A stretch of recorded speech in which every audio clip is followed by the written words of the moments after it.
You've just entered the nightmare zone, where the dead don't stay buried, where every shadow hides something hungry, and where your worst fears come to life. This is Nightmare Fuel, and tonight's story will scar you forever. So tell me, brave souls, what terror should we unleash next? Comment below before the screams drown you out. And don't you dare forget, like, subscribe, or the next story might be yours. The prison alarm screamed like a dying animal. I jerked awake in my bunk, my muscles tensing before my brain even processed the sound. 3 years in Blackmarsh Penitentiary had trained my body to react before thinking. Shank, the fuck is that? Tiny's voice rumbled from the bunk below. I pressed against the bars, my nose filling with the stench of sweat and industrial cleaner. The corridor lights flickered, casting hellish shadows across the concrete. Then I heard it, the wet, ripping sounds. Not the usual prison violence, something hungrier. A guard ran past our cell, his uniform soaked in red. Behind him, Big Leon from cell block C lurched forward, his jaw unhinged like a snake's, his teeth buried in another inmate's shoulder. Blood sprayed the walls in arterial arcs. Tiny's massive hand gripped my shoulder. We gotta move. The power died with a final, pathetic whine. Darkness swallowed us whole. We moved like ghosts through the chaos. The prison yard, usually a battleground of gangs and grudges, had become a slaughterhouse. Inmates tore into each other with bare hands and teeth. A man I recognized, Joker from the West Side Kings, was on his knees, his intestines unraveling between his fingers as he laughed through the pain.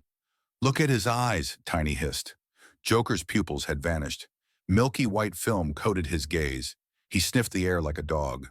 Then he charged. Tiny's fist connected with Joker's temple. The crack echoed off the concrete walls.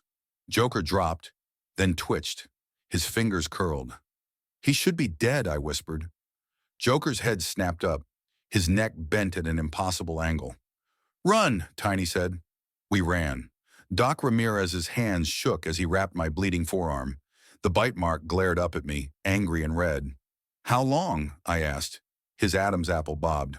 12 hours, maybe less. Tiny loomed in the doorway, his bulk blocking the infected clawing at the other side. We ain't dying in here. The doc pressed a key into my palm. Armory, through the warden's office. His breath hitched. I'll hold him off. I saw the syringe in his other hand before he plunged it into his thigh. His body seized, then stilled. The infected outside howled. Tiny hefted a fire extinguisher. Last stand? I checked the shotgun we'd taken from a dead guard. 1 shell left. Last stand. The grenade blast had bought us seconds, just enough to reach the warden's private escape route, a narrow tunnel reeking of damp and despair. We crawled through the dark, the sounds of the dying prison fading behind us. Tiny's breathing grew ragged. I didn't ask about the wound on his side. I didn't need to. Then, light. We emerged into a world on fire. The city skyline burned in the distance. Sirens wailed like mourning ghosts. Tiny spat blood onto the asphalt. Free at last.